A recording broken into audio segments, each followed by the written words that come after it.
为了悄悄和明星男友见面，多多假扮7年无人识破，总能轻松瞒过门卫，甚至成了大叔心中的老baby。多多笑笑不好意思，提起垃圾桶就想溜，却被大叔叫住了，贴心的递来一瓶脑白金。我老baby辛苦了呀，别受伤了。终于到了男友家门口，多多从桶里掏出藏着的礼物，想见一面真够难的。用棉签仔细擦去面具胶，把满是褶子的老皮扯下，褪去那头花白假发，多多变回了青春美少女。她给房间点满了蜡烛，空气中飘着气球的欢乐，头顶着趣味礼帽，目不转睛盯着电视上的颁奖礼。多多好期待，因为今晚她男友阿俊要捧回年度最佳男主角。阿俊曾承诺过，当最佳男主角就大方公布恋情。多多盼星星盼月亮，终于盼到今天。他比台上的阿俊还紧张，但阿俊感谢导演，连经纪人都没落下，群演也道了谢，却唯独没提多多一句。失望中，阿俊又抓起麦克风，说漏了个最重要的人。多多以为大功告成，泪眼婆娑等着阿俊叫他名，可是结果出人意料。多多目瞪口呆，原来自己不如家里的狗。表扬的是得意的旺财，他还在他群上画宝图。多多失望的给男友打电话，阿俊见记者在后头，敷衍2句就挂了。阿俊看着多多发的短信也不回，只是喊大家庆祝去了。他完全不知一桩。多多其实在家里静候他归来，可是听见外头响动，多多慌乱中找地方藏。女孩躲进男友家，想来个惊喜，不成反吓一跳。男友阿俊红得发紫，多多的身份给保密，谁料他带一帮人回家，此时他只能躲厕所，根本没法出来。瞧见熟悉的经纪人姐姐，多多拿臭袜子想吸引眼球，但还是没成功，手里又拽了条裤子，转瞬姐姐已远去，多多直接瘫在地上。就在此时，阿俊电话来，巧的是手机电量归零，新生的希望就这么熄了。更糟糕的是有人要用厕所，却怎么也推不开门，是多多在里头死命拉着，外头人喊人推也没用。多多这下太实力，他成了真拼多多，再壮的汉子也推不开拼多多的铁门。直到阿俊现身，他或许想飞蚊再添一条，热情似火去开门。经历3轮苦战的拼多多，最后一击他撑不住，一手死拉门，一手去拿面具。阿俊牙都咬紧了，使出吃奶的力气，终于门开。见到突然冒出的女人，众人全傻眼了，本以为是清洁工，然后看到手里的内衣，面具正好落地，记者们抬手照相，追问阿俊认不认识这女的，忘了经纪人和老板的脸色，阿俊只好硬着头皮撒谎，说多多是跟踪狂。多多心里冷飕飕，接着就被带到了警局。警官拿出内内，问他是不是真的。为了男友的名声，多多只得认了下来，借此机会倒是吐露了真心话。他多想和阿俊光明正大出游，看他泪如雨下，警官正要安慰呢，因为阿俊提出和解，他很快就被放了出来。但面对让他心寒的男友，多多决定分手，结束7年的爱情长跑。失恋虽苦，事业不可荒。次日，多多早早起床，去收他前些天买的道具假人。打开箱子一瞧，这假人也太真了点吧。他忍不住试试手感，谁知一不稳，假人往他那儿一倒，摔倒时，多多不小心吻上了假人嘴唇，这触感嘎嘎好。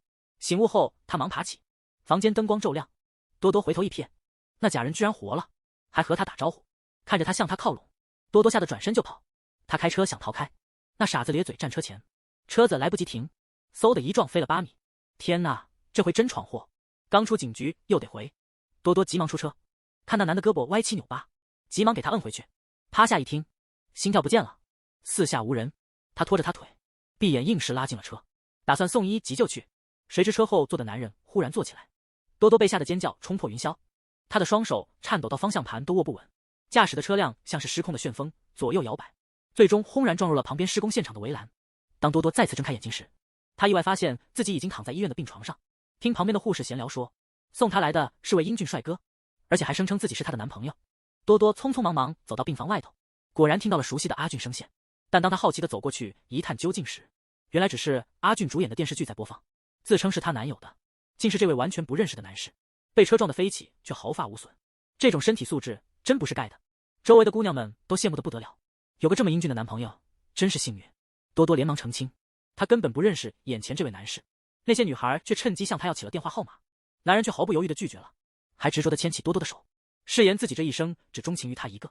多多简直觉得这男的脑袋一定是撞坏了，可男人坚称既然亲了他，就得对他负责致死。趁着男人被医生叫去的空隙，多多捂着脸一溜烟地溜了出去，谁知道这男人竟然不依不饶地追了上来。多多心里不免生出了一个疑问，他会不会是哪个变态呢？他急忙跳上一辆出租车，跑出去整整5公里，但奇怪的是，当他下车时，那男人又如影随形般出现在他面前。多多更加惊慌失措，躲进了一个冷清的小巷，试图摆脱追踪。然而那男人的身影仍旧紧随其后，他绝望地奔入一间废弃的仓库，拿出手机，本想报警求救，没想到手机一开，电量竟然显示耗尽。他的心一沉，没注意脚下绊了一下，头顶上的那一桶钢筋正以雷霆万钧之势砸向他。在这千钧一发之际，那男人挺身而出，他的胸口被钢筋穿透，却神奇的没有一滴血流出来。男人的脸上没有痛苦之色，就如同钢铁打造，没有痛觉。多多定睛一看，那胸口的洞穿透了他身体，内里空空如也，竟然没有血肉之躯，零件碎片散落一地。多多这才恍然大悟，原来他是个机器人。但这个叫09的可不是你随便哪里都能见到的机器人，他可是耗资百亿装载了人类情感的顶级恋爱机器人。09露出一个轻轻的微笑，那笑容连灭绝师太看了都心里一荡。不论是青涩少女还是成熟大妈，她那迷人的魅力没人能挡。为了让09更上一层楼，小南偷偷给他播放教学视频。09的学习能力那叫一个厉害。今天是09来到这个世界整整1年了，小南特意给他准备了生日蛋糕，但09却用杯子把蜡烛给浇灭了，可能是把这当成了危险感知测试吧。看来他的生日模式还得再调调，要不然下星期去新主人那儿，要是被退货，那可如何是好？原本送09去新家应该是件开心事，可小南一看新主人的资料，笑容就再也挤不出来了。屏幕上这个叫戴安娜的女人，对小南来说可不陌生。当年他亲手制作的07号，就是被他给毁了。因为长时间的虐待，07已经无法修复，只能选择销毁。可老板居然还要把09卖给他，小南哪怕求情到天荒地老，也改变不了他的决定，所以他只好偷偷把09藏到物流中心。结果一个不小心，09就被送到了多多家。小南修复了09的伤口，本打算带他离开这里，可09他不想走了，他已经启动，确认了多多就是他的主人。既然这样，还不如就让09留在这里，完成他的最后一个测试。但多多他根本就不愿意，别说是1周，就是和这个怪异的机器人相处1天，他都觉得难以忍受。然而，小南一拿出账单，直接说要1.8亿修理费，多多差点笑出泪。这数字他攒70年都攒不起。多多正愁眉不展，09却毅然决然站了出来。当时造他的时候，真不该给他那么大力气。结果第一个吃亏的是他自己，吵闹声让多多头都大了。他勉为其难地点了点头。小南留下了使用手册，说1周后回来接09，就离开多多的家了。09这是头一遭来到新家，他开始扫描4周，收集主人信息，清触房间的装饰品，发现主人真是个懒虫。榨汁机堆勺子，电饭煲放药片，烤箱里还有吹风机，这屋里没一样东西是对的。09觉得主人可能早吃了，翻开冰箱门，更是荒唐至极，那简直是衣柜转世，细菌遍地都是，家里的家具电器坏的堆一堆，灰尘也不少。为了赢得新主人的喜欢，09打算帮忙收拾一下，但多多不喜欢别人碰他的东西，更别提09老是叫他女朋友。多多真是哭笑不得，怎么指望机器人懂他的心思呢？还是忍那么几天吧。可眨眼间，多多发现他的留声机不翼而飞。09赶紧自告奋勇，说是他帮忙把垃圾全清了，哪知道那留声机对多多意义非凡。多多气得不轻，命令09在垃圾堆旁待着别动。可回到家一想，要是丢了09，他得赔一大笔钱，于是赶紧出门找，可四下无人。09就这么被扔在垃圾堆，偶然遇到一对情侣在吵架，居然吸引了他的目光。男的低三下四的向女的磕头，这位艳丽女士没完没了的嘲讽他男人，男的还想挽回点啥，女的怒火攻心，举手就是一顿乱打。突然间09挡在他俩中间，阻止了女的暴行。09好心劝架，反倒激怒了女的更甚，他推搡起来。09纹丝未动，女的吼叫透露出信息，现在这大哥很吃亏，他得保护这大哥。女的一气之下一脚踹上去，好像踢到铁柱子似的，痛得他弯不起腰来。大哥突然来了勇气，抓起09的衣领，想要替女友讨公道。等多多赶到现场，警察已经到了，女的在那儿指控，说09打人了。警察问大哥情况，在女友逼迫下，大哥也跟着起哄。09看他俩真失望，明明是帮大哥的，结果却被他俩反咬一口。警察要09出示身份证，他机器人哪有那玩意儿？多多看形势不对劲，09要是被带走，他得赔一大笔。内心挣扎中，09在人群里瞥见多多，马上大声喊他，旁边的人都看向了他。这会儿想逃也晚了，想到那死赔偿，多多只好走上前帮09摆平事情，指向不远的车。真相呢？看看行车记录仪就知道了。女的此刻虚得很，大哥终于不愿再自责，终于承认了09只是帮忙分开打架，根本没动手打人。大哥说了声对不起，带走了丢脸的女友，多多也带走了那个招事儿的机器人。接下来的1周，这机器人男友还能搞出啥新鲜事？小伙子光手就抓起一堆灯泡，下秒灯泡在手里就亮了，他居然能发电！原来09是机器人啊，耗资100亿来造，你想不到的他都能做到。即便是机器人，也不能天天只穿浴袍晃荡。于是多多偷偷溜进剧组仓库，打算给他挑套衣服。没想到这傻白甜声音那么大，多多赶紧叫他小声点。两人刚找到放衣服的屋子，就听见有人打开门，忙躲到角落里，躲开了保安的巡逻。保安大叔还真是细心，关了灯，这漆黑一片的，啥也瞧不见了。09抓起旁边的灯泡，手里一下子灯泡亮起，多多看得目瞪口呆。于是他又抓起另一个灯泡，再来一遍那一套。上百亿的机器人真厉害，手上还能带电呢，以后出门连充电宝都不用怕忘了。09得意地晃着2个灯泡，亮得多多眼睛都睁不开，得赶紧找衣服。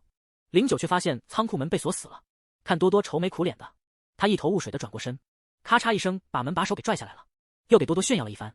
门是开了，但警报也跟着响起来了。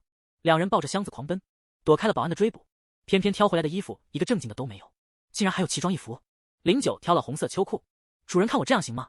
衣服问题终于解决，多多回房换下外套，正想好好睡一觉，09又跟了过来，紧紧抱住多多不放，深情地盯着他看，他要发挥恋爱机器人的功能。多多吃惊又感动，让他快点放开。没想到09一松手，多多摔了个底朝天。09还觉得挺正常，机器人就该听主人的。多多气笑了，真是个傻孩子。听到多多生气的叫嚷，09想了想，笑了。女孩去关闹钟，摸到了另一只手，多多吓得睡意全消。看见09穿囚服坐床边，原来是机器人的特殊闹钟功能。多多出房间那会儿，09已备好丰富早餐。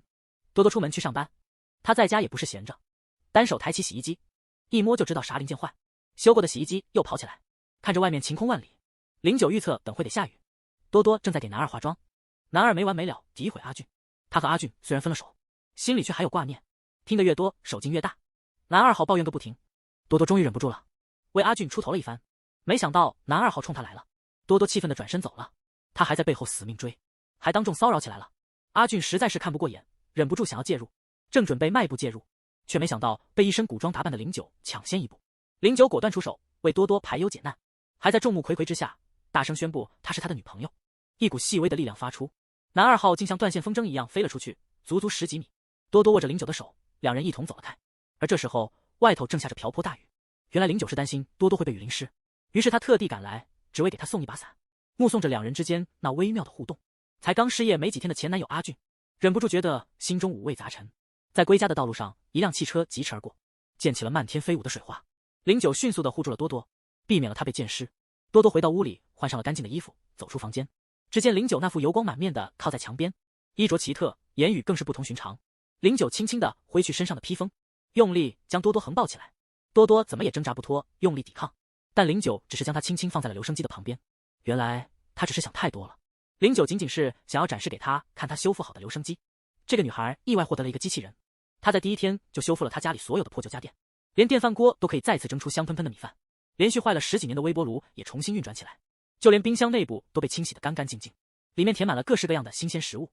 因为多多她有一种特殊的能力，她一旦触摸的电器，不可思议的就会停止工作报废，因此她已经很多年没有敢使用这些家用电器了。没想到如今全部被09修复的就像新的一样。09更是将他的能力演绎到了极致，甚至能徒手提起几千斤重的游戏机，让多多可以更轻松地清扫到那些卫生的死角。看着他清扫得太过劳累，他又拿起了那个已经被废弃的吸尘器，轻轻一触，他又恢复了原先的完好状态，还意外的有了额外的惊喜。他们找到了多多多年来失踪的私房钱，自从有了09在他的身边，他那个特殊的能力也似乎恢复了正常。经过了漫长的岁月，他终于可以再次使用电器了。突然朋友小丽上门拜访，多多让09躲起来，他可千万不能发现你，一旦小丽知道了你的存在，消息肯定会传遍，南极的企鹅都会知道你的秘密。多多反复叮嘱，最后把09藏进了洗手间。多多找了各种理由，总算是把小丽送走了。但谁知道小丽刚走，多年的便秘突然好转，他匆匆跑回来，喊了半天也不见多多，只好直冲2楼的卫生间，正准备开门，却被拦下了。多多说马桶堵了，小丽只好外头找公厕去了。就在这时，卫生间里传来巨响，小丽又跑回来，担心是小偷进了多多家，非要开门确认一下。门一开，却空无一人，只见破旧的柜子独自站着。小丽这番折腾也不觉得要上厕，锁了，只好失望的回家。多多抬眼一看，只见09手里拿着2个马桶塞在天花板上晃。09在多多家，接下来还会发生啥趣事？女佣不小心将热水洒在了小姐手上，她赶忙道歉，吓得直哆嗦。小姐却浑然不觉疼痛，她摘下手套，露出机械手，以为这事就这样过去了，却见她将戒指丢进了茶壶。小姐让女佣把戒指捞出来，女佣手抖着伸了出去，看她磨蹭，小姐直接按她手进去。女佣哭着求饶，小姐却笑了起来，觉得没意思了，才松开了她。机械手一伸，轻松取出戒指。她叫戴安娜，是大财阀的掌上明珠。可是她从小就丧父母，留给她的是花不完的财产。14岁那年，家里起火，亲戚们只等她死去分遗产，没人伸出援手。他虽然活下来了，但却失去了右手。他从此性格大变，因为女佣给他的玩偶穿错衣服，他就逼女佣做他的人形玩具，甚至剪掉女佣的头发。没人敢说不，因为反抗只会带来更糟的待遇。即便如此，也没人离开，因为他每次发泄完都会给钱。被背叛的戴安娜对人形失望，他找到了一个秘密机器人组织，投资巨资打造了智能机器人，成了他新的玩伴。但谁知道09闯进了多多家，多多的旧爱阿俊还念着旧情。他突然来访，却看到了09这个不速之客，正帮多多晾洗衣物。旧爱来访，却见到机器人。阿俊误以为他有不轨之心，想要上前制止，却被09轻易制服，就这样被推开了。阿俊不甘心，再次出手挑战，还是被09轻松制胜，强行将他转了个圈，抓起旁边的衣物，把他绑了个结实。多多出来一看，正巧撞见这一情景。阿俊叫他报警，却听到09称呼多多为女朋友，顿感头顶青草茵茵，摆脱了09的控制，追问多多他们的关系，怎么刚分开2天就和新男人住在一起了。听到多多承认，阿俊是哭是笑好无奈，却被多多反问为何来此地。四下一望，手指着泡菜罐，声称是来取自家物品。这是顶尖师傅炮制的超级辣酱，珍贵的很，但一打开，辣酱几年前就被吃光，只得轻拍罐身，称赞这也是师傅手艺。阿俊最终只好空手而归，接受不了多多有了别的男人，气得滚来滚去。第2天，多多帮他化妆，他却挑3拣4，顶级男星和化妆师偷偷恋爱7载，分手后故意找茬刁难前女友，对多多的特效妆一直不满意，一次次叫他重画，打呵欠连连，还得重头来过。多多心里烦躁，却发觉了个大问题，下个场景的道具竟忘家里了。09在家忙个不停，突然听见门铃响，开门是个面无表情的大叔，原来是多多叫的跑腿服务。09把道具箱递给大叔，大叔却说半小时内到不了，不管加多少钱都不可能。听此言，09沉吟起来，他换上了大叔的衣装，亲自送道具给多多。走近道赶路，铁架撞倒也不停步，终于在开机前准时送到道具。看着09摘下头盔英俊的面孔，女生们都花痴一地。临走时3步一回头，09这回帮了大忙，多多感激不尽，对他的态度也不像先前那样冷淡。但09那被撞的胳膊却露出了异常。晚上09备好了满桌美食，坐等多多踏进家门，右手忽然不听指挥，反应不及，系统果断施行强制休眠。多多归来发现09纹丝不动，怎么呼唤都无动于衷，触摸一试，手感火辣辣，这才察觉事情不妙，急忙拨打小南的电话。不料小南为躲避追捕，已抛弃了那部旧手机，电话根本无法接通。09依然沉睡未醒，多多决定自己动手拆修这个价值连城的机器人。女子掏出1枚筷子粗细的注射器，刺入男子颈部后区，男子丝毫无感，他又把注射器拔出，戴好手套，强迫自己冷静下来，重新对准脊髓部位一针见血。机械的轰鸣声开始响起，原来他是个机器人的秘密暴露。多多刚想出门，却被一只手牢牢抓住。09恢复了意识，这修复速度真是惊人，刚刚还烫得要命，现在却好得像没事一样。两人一同出门散步去，四周一片墨黑，但09一靠近，那些年久失修的路灯便神奇亮起。多多因为09今天的帮助，终于认可了他。他从口袋里掏出一张小贴纸，轻轻粘在09的肩上，但瞬间又反思，几百亿造价的机器人 A 级显得太低，于是换上一张 A 加的贴纸重新粘贴。虽然此刻两人相处甚欢，但小南一大早的电话却打断了愉悦。1周的男友体验期已到，已联系广州的教授，今晚就将搭船离开韩国。临行前，09取下那张贴纸，贴在了自己心脏所在。今夜12点过后，他的系统将会全面重置，但他多么不愿遗忘多多的一切。没走多久，09就迫不及待地叫小南把车停下。他迅速地扯下了车里的出风口，竟然发现不知何时有人巧妙地安置了一个追踪设备，他们的去向已经彻底被人盯上。果不其然，部长一行人已经快速接近，但他们一发现小南的车辆，却意识到车内空荡荡的，目击到两人的逃亡身影，他们一个个急忙跟上，争先恐后的追赶。来到了一个岔道处，小南与09决定各奔东西。追兵们选择放弃追逐小南，他们现在的主要目标是抓住09。两个追兵气喘吁吁，汗水淋漓，可他们还是没能追上09的脚步。抬头一看，却发现09似乎就坐在那边。大黄一窜上去，以为终于捉到了09，却意外的发现那是换上09衣服的小南。两个追兵趁机坐下来稍作休息，小南却趁机猛地一跑，两个追兵紧随其后，却被一群小朋友团团围住。孩子们大声索要他们的自行车，坏叔叔，还我自行车！另一边的小南已经骑上自行车，飞快地逃离了现场。他们只顾着警惕后方，一下车不留神，突然一辆小货车就横冲直撞地向他们驶来。09在码头等了许久，始终不见小南的身影，于是他便走到了垃圾桶边。一位流浪汉带着他的狗准备捡拾垃圾，没想到发现有人抢占了他的领地。09对此视而不见，继续翻找垃圾桶里的东西，这激怒了那位大叔。他走上前来，准备教训这个不懂规矩的新来者，口中不停的嘀咕：“不懂规矩的家伙。”林九仿佛没听到一样，继续他的动作。大叔刚想上前干涉，一把雨伞突然顶在了他的脖子上。大叔带着疑惑接过了雨伞，林九对他露出一个微笑，然后拿着纸箱悄悄离开了，留下大叔站在那里困惑不解。紧接着，天空传来一声闷雷，下起了倾盆大雨。大叔急忙打开那把破旧的雨伞避雨，躺在小狗旁边。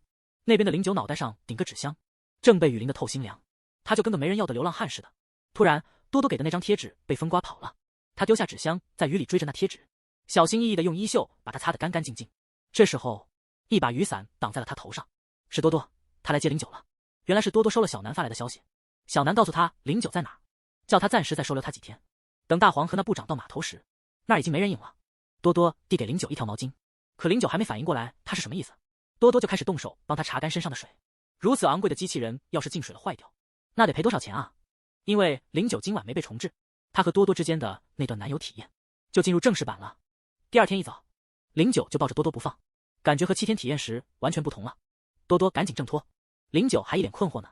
他说：“从今天起，咱们正式版启动，体验版就是玩玩暧昧，正式版呢，那就是正儿八经谈恋爱了。”林九迅速投入角色，开始吐槽多多的裤子太短了，还想脱掉外套给他遮一下，还拿出个戒指想给多多戴上。有了这戒指，林九就能时刻感知他的心情。要是宝石变黑，就表示多多心情不好；要是变粉，那他就是开心的。虽然多多觉得这监视室的感觉挺怪异的，但林九一靠近，戒指就老实不客气的亮起了粉色的光。多多不高兴的把他推开，他现在还有更要紧的事呢。自打和阿俊分手后，多多就没再接到过化妆工作，收入也断了，只能靠做手工活赚点小钱。正说着，电话响了，原来是小丽打来的，叫他一起去打零工。这对多多就像是暴风雪中的一把火，可谁料到林九也跟着去了。他想工作，帮多多减轻负担。这个帅气的机器人一上岗就吸引了一片追求者，一边的主人心里那个酸啊，才发现林九这么吃香。多多搬着重箱子，林九急忙上前帮忙，却被他带着点讽刺的拒绝了。但林九还没搞懂嫉妒是人类的情感之一，看到人群围观，多多也凑过去看热闹，被人不小心撞了一下，弯下身子去捡东西，结果东西被踢得更远了，一失足没站稳，撞入一个人怀里，竟是前男友阿俊。今天他在这里举行粉丝拥抱会，记者们拍照不断，阿俊一直没放开多多，直到林九过来他这才松手。台上气氛一度尴尬，经纪人急忙让主持人上去缓和气氛，假装这是安排好的情节，说多多是阿俊的粉丝，让他们再抱一次。四周的人开始起哄，阿俊回头准备和多多抱抱，却被林九一把拉开，紧紧抱进自己的怀里。阿俊怎么挣扎都逃不出林九的机械臂，主持人又急忙出来圆场。这么多年主持，第一次遇到这么狂热的男粉，劳累的一天总算结束了。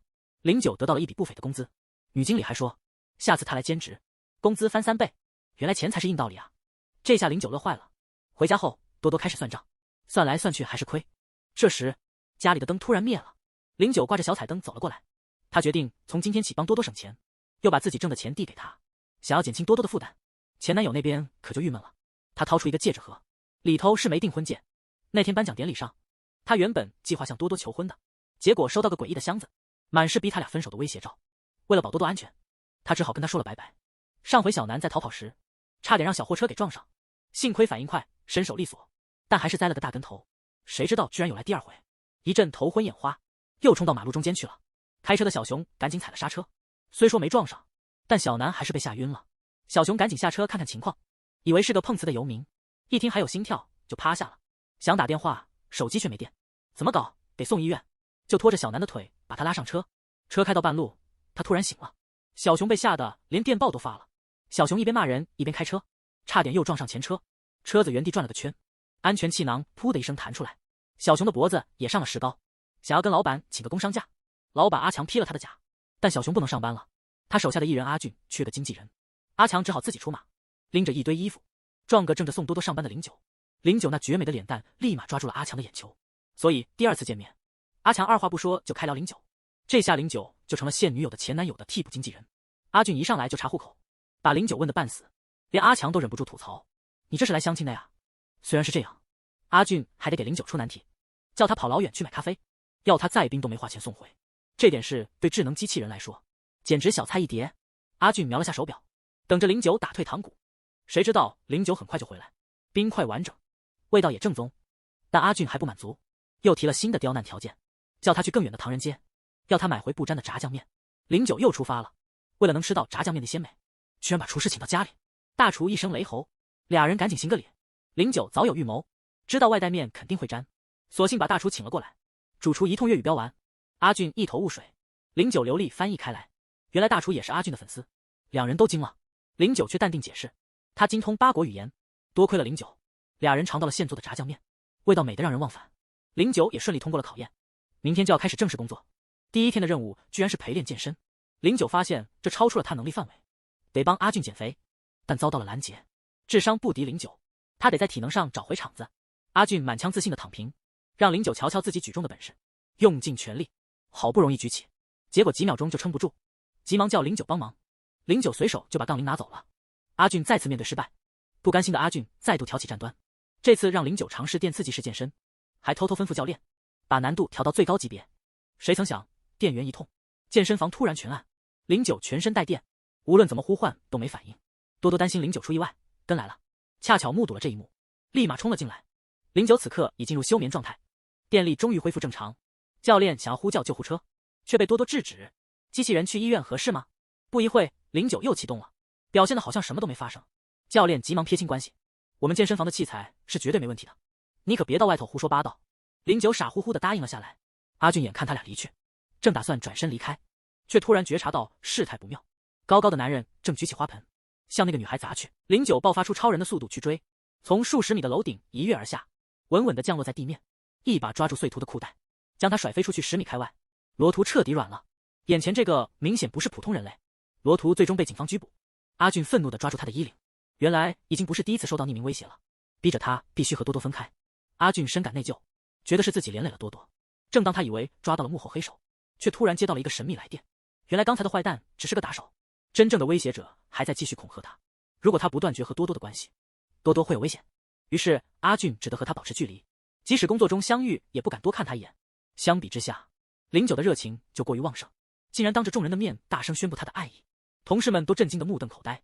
多多赶紧捂上他的嘴巴，急忙解释说这是他从国外回来的表弟，所以他们的想法比较自由。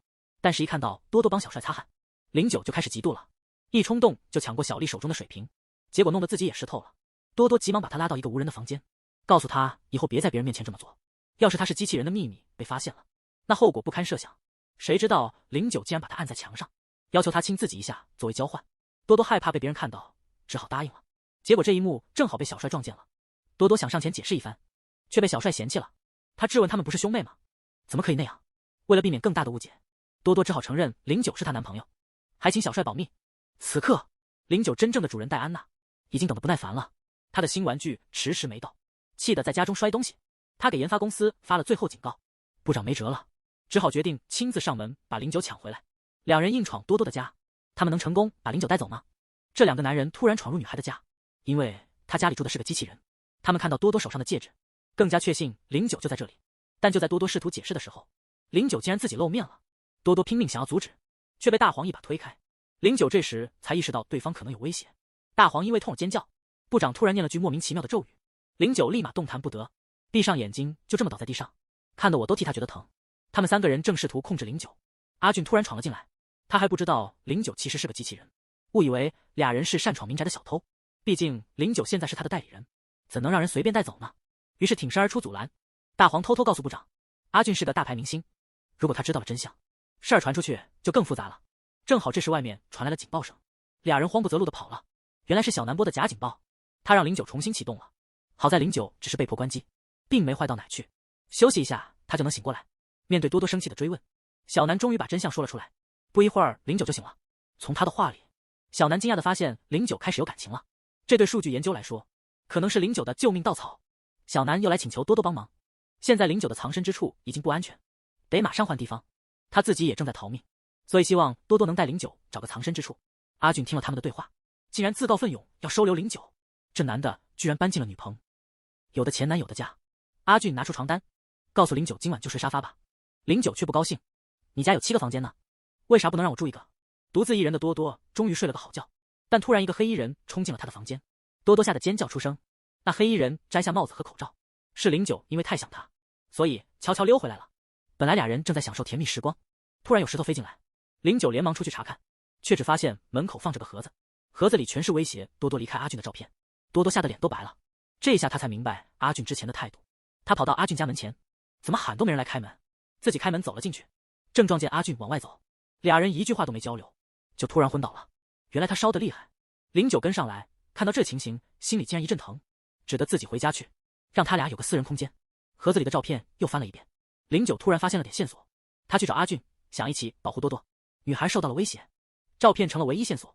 在这模糊的照片中，林九居然认出了拍照者戒指的纹路。阿俊怎么看都没看出来他说的戒指，但俩人还是决定试一试。第二天一到公司，林九立刻认出戒指的主人，就是被他揍过的阿焕。俩人按住他，问是不是幕后黑手。阿焕一脸茫然，根本不知道他在说啥。戒指原来是别人送的，来的人居然是公司的阿强。阿俊觉得这一切都太难以相信，但证据就在眼前，他忍不住内心的愤怒，直接上去揍了阿强一拳。阿俊拿出的照片被阿强看了，阿强还硬是不认账，装出一副好人样。当发现骗不过阿俊，他终于露出了真面目。原来这段时间的威胁和恐吓，让阿俊和多多分手的就是阿强，他的目的只是为了让阿俊专心帮他挣钱。阿俊气愤地走了，阿强却没把这当回事，拿起手机拍下自己被打的脸，心里打算着下一步更大的棋局。看着阿俊和多多冰释前嫌，林九感到了强烈的不安，一个人坐在路边，失落万分，还被大黄找上了。大黄凭借自己知道关机密码，嚣张地挑衅林九，但林九的力量完全压倒了他。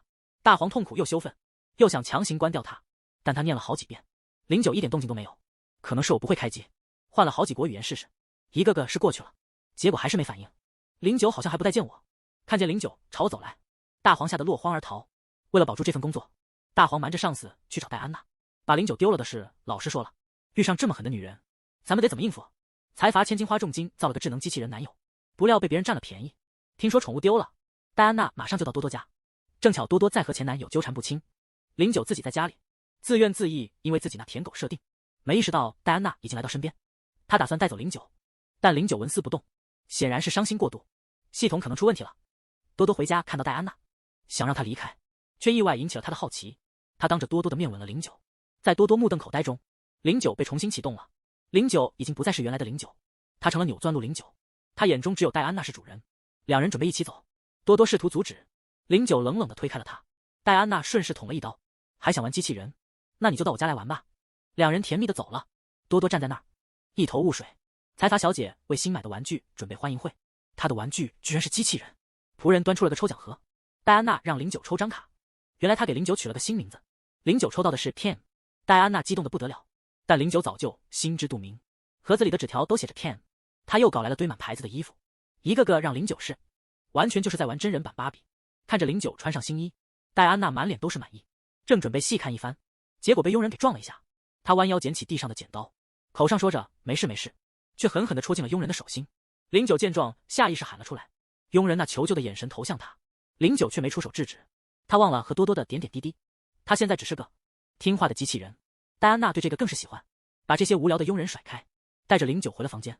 第二天一大早，林九还是一动不动坐着，直到戴安娜下了命令，他才开了口。戴安娜给他画了幅超抽象的画，准备再来一张。管家冲进来报告，有客人来访。原来多多找到这儿了。多多当然不在乎他的豪宅，他是冲着林九来的。看着戴安娜把他当玩具，多多心里挺不是滋味。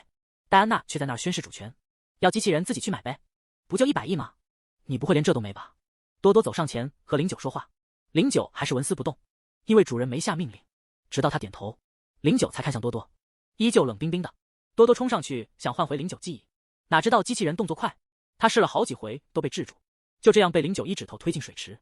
戴安娜笑得合不拢嘴，还拍了他丑陋的照片，但多多还是没放弃。第3天还是守在门口，跟着戴安娜逛街的林九竟然碰上了阿俊，看他装作不认识，俊真是不爽，说你不上班就算了，怎么连人都不认了？这时戴安娜走过来，以为阿俊是服务生，看到原来黏着多多的林九，现在跟陌生女人卿卿我我。阿俊觉得他是个渣男，多多一直跟着他们到酒店，结果被服务生挡在外头，不是 VIP 连电梯都别想坐。阿俊也跟到这儿了，靠自己的帅气脸蛋，让多多得以上到酒店顶层。富家小姐带新欢来酒店，却说只订了一个人。服务生当是有钱人的怪癖，没敢多问，就领他们上了 VIP 电梯去天台。但这种约会很快就觉得无趣了。看着天台下的繁忙景象，戴安娜转头问林九，从高楼跳下去，即便是金属打造，也得摔得4分5裂。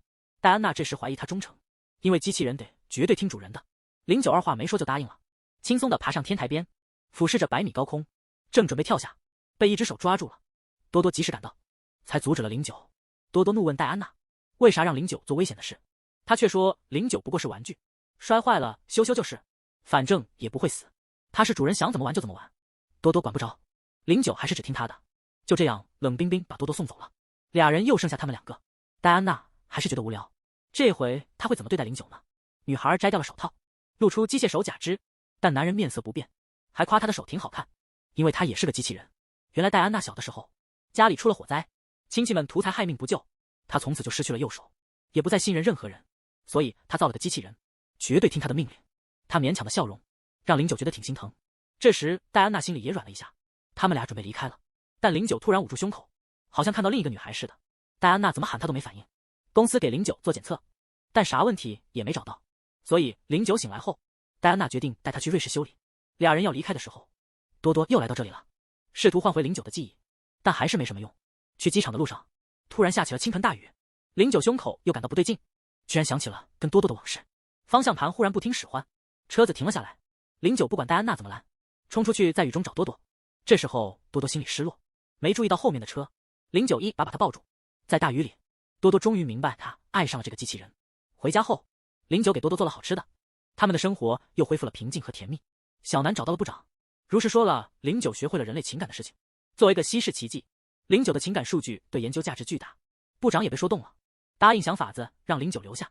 但戴安娜不那么容易打发，他已经找上了多多家，打算硬把09带走。在他眼里，09就是堆废铁，他只打算把他带回去亲手毁掉。09忙于对付保镖，却没看见戴安娜靠近多多。两女为了抢男人真动手了。戴安娜用机械手抓住多多手臂，威胁09不跟他走，就要拧断多多的手腕。看着09为了自己受伤，只好答应他。多多决心要花钱买下09，哪怕100亿或1000亿，他都得让09留下。但一桥存折，就算搞垮自己，他还是买不起。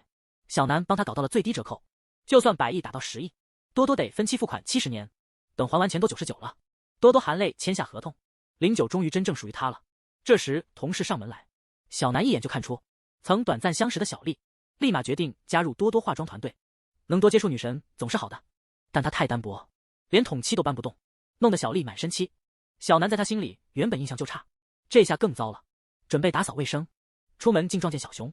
这份奇妙的缘分，为帮多多还债，09去当了替身演员，巧了还和阿俊对戏，只是彩排一场，俩情敌就搞出决斗架势，一刀下去09衣服破了，可导演碰刀手也破了。阿俊这才察觉不妥，09刚才明明被刀子划过，结果竟然连个划痕都没有。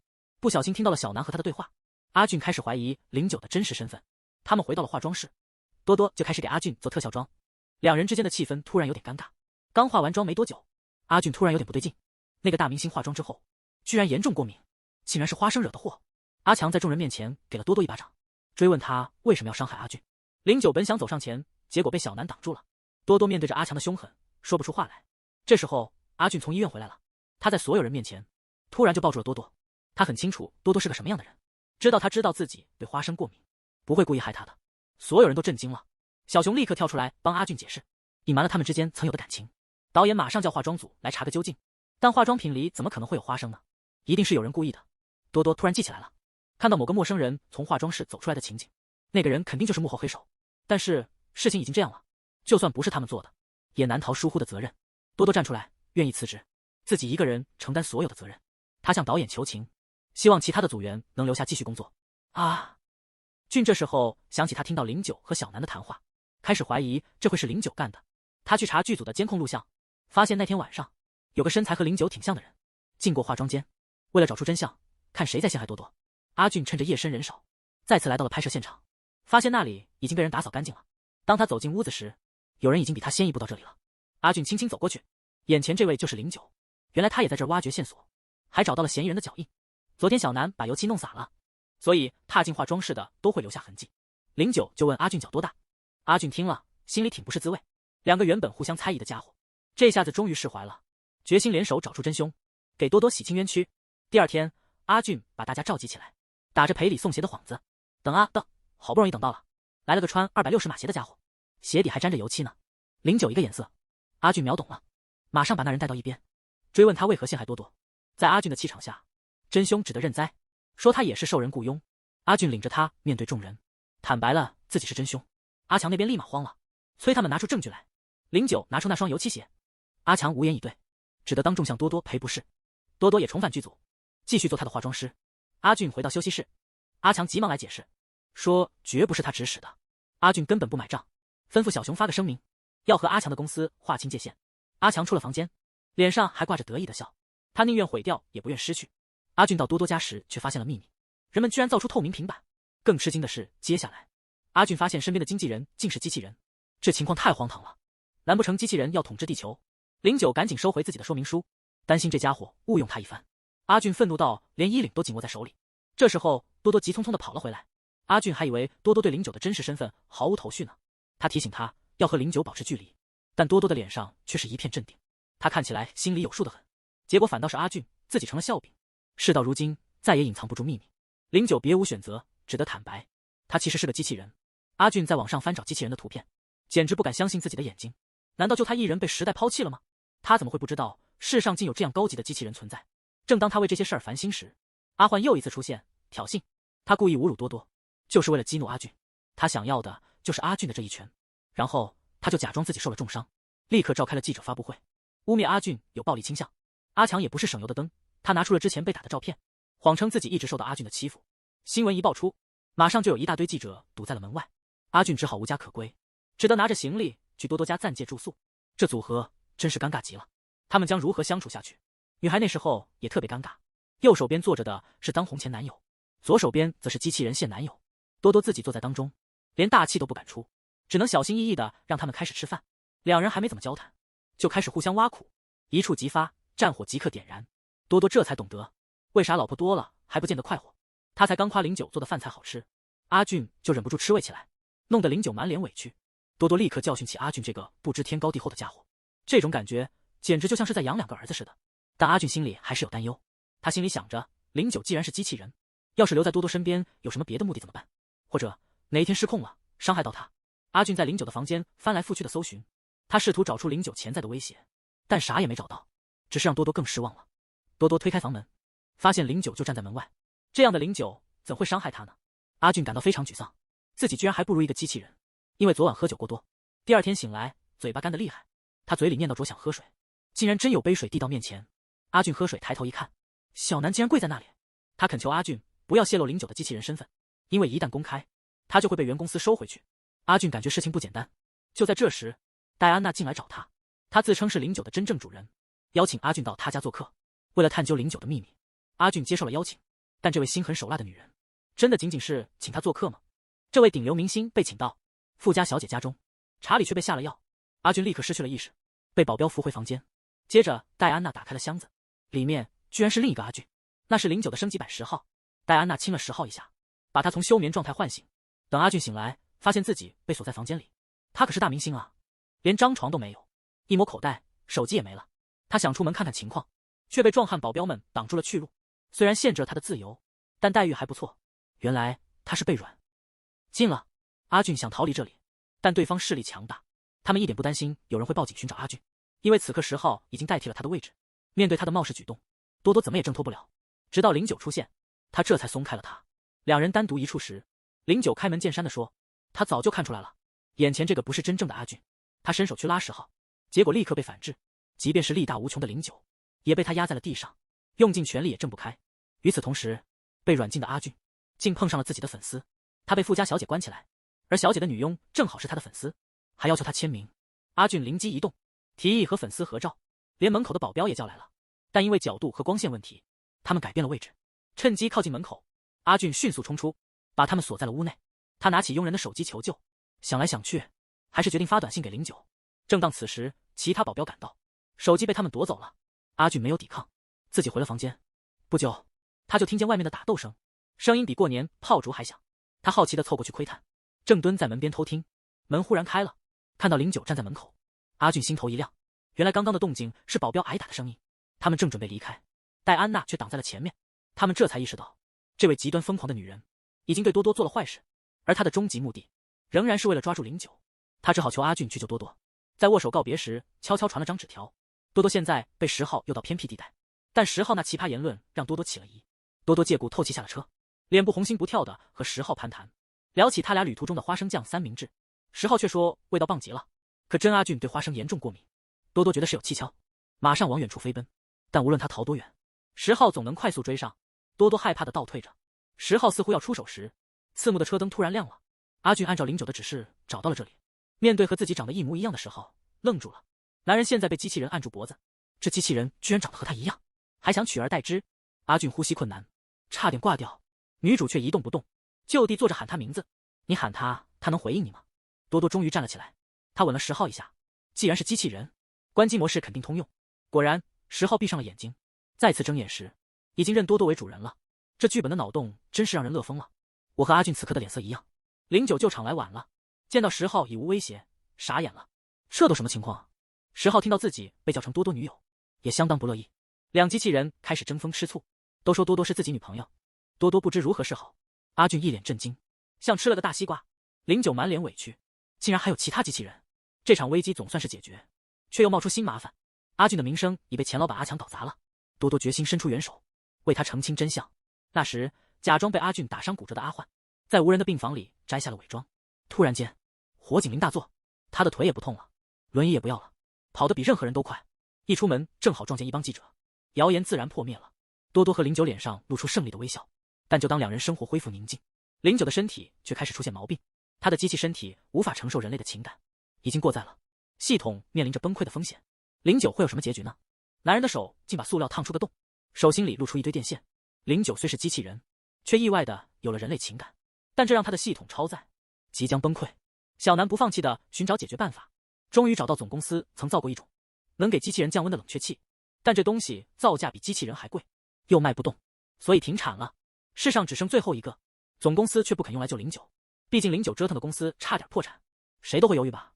最后阿俊亲自出马，因为总公司把10号机器人做成了阿俊的模样，侵犯了他的肖像权。明星的肖像权价值不菲呀，要是他心情不佳，把机器人的事散布出去，公司的秘密肯定会大白于天下。部长立刻明白了他的意图，威胁得手，冷却器明天早上就能送到韩国。但这一切都被门口的大黄听见了，转身就告诉了戴安娜。皮特坐了一夜的飞机，等了老半天，终于等到人来接，来的却是大黄而不是部长。见大黄摆出了工作证，皮特也不愿意再磨叽，直接把箱子递过去，他还得赶紧回家遛狗呢。直到部长匆匆来到，皮特才明白自己被外国人骗了。部长一声怒吼，怕大黄没听见他来了似的，追呀追的，可还是没追上。大黄已经开车走了，部长只好站那儿，气得直咆哮。一听冷却器被抢，多多急忙出门直奔戴安娜家。这么个小玻璃平值100亿，而且全世界独一无二。你知道这玩意儿干嘛的吗？戴安娜正欣赏着冷却器的光泽，突然外头吵闹声大作，是多多冲进了她的家。你这么富有，雇的保安怎么这么不靠谱？连个小姑娘都闯进来了。戴安娜拿着冷却器，站在2楼俯瞰着多多。多多继续怒吼，我都替女主的情商捏把汗，成功惹怒了戴安娜。她一伸手，100亿就这么从2楼扔下去了。众人目瞪口呆之际，那东西摔得粉碎。现在好了，唯一的希望也没了。此时待机的09突然流下了一滴泪，然后醒了过来，发觉自己能哭了，心里还有那么点开心。难道我真变成人了？但官方解释说，他脑子里进水了。这时09系统已濒临崩溃，唯一的办法是送他出国，恢复出厂设置。趁09休眠，戴安娜悄悄溜了进来，她想看着09崩溃，满足他那扭曲的心理。没想到09手心突然起火，烟雾警报器随即响起，门立马自动隔开火源，把戴安娜也困在里头。机器人不知怎么起火了，财阀小姐就这么被关房间了。火愈烧愈旺，门就是纹丝不动，房间里烟雾弥漫，报警器很快就响起来了，喷头喷出大量水雾，火却依旧顽强。戴安娜全在墙角吓坏了，火灾跟背叛的回忆全涌回心头。就在这时候，管家冲过来，终于把门打开了。戴安娜却死活不肯离开，管家只好留下来陪着她。她的忠诚最终打动了戴安娜。09这时候醒来，3个人一起逃离了火海。戴安娜开始反思自己的过错，还真挺傲娇的向09道歉。她决定当晚就去纽约学习，以后再也不来打搅他俩了。但09太爱多多，宁愿带着回忆消失，也不愿删数据苟活。因为09有自己的意识，多多也只能尊重他的选择。他们一起享受最后时光。终于到了那一天，09带着回忆永远睁不开眼了。09被送去销毁的那天，多多哭着和他说了好多话，留下了告别的吻。但他一走，09竟然神奇地动了。外面飘着鹅毛大雪，多多戴好帽子准备回家，一个伞忽然出现在他头上，是他心爱的09回来了。从此他俩幸福的生活在一起。